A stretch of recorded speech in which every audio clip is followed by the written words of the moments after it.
Les chercheurs ont fait le tour de quelques salles de sport, ont fait plusieurs prélèvements. Le vélo présente 1 million de bactéries, c'est 39 fois plus que ce que vous pouvez avoir sur votre plateau repas à la cantine Bruce, donc vous ferez attention.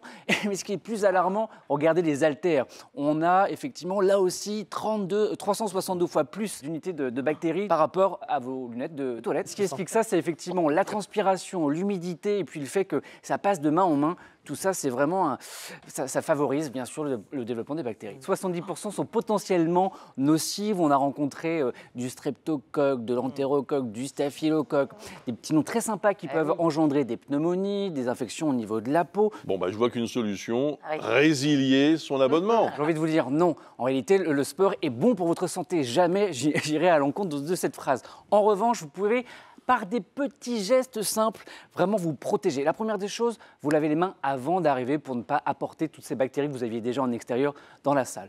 Deuxième point, les sprays. Il y a des sprays à disposition dans les salles pour désinfecter les appareils. Double serviette. La serviette, c'est important d'en avoir deux. Pourquoi? La première, c'est pour mettre sur l'appareil, pour finalement ne pas vous coller sur les bactéries. Et la deuxième, c'est pour la douche. À la douche, justement, il est préférable de se laver sur place pour éviter de repartir avec les bactéries. Dans les sanitaires, pareil, privilégiez quand même les tongs et les claquettes pour éviter les mycoses.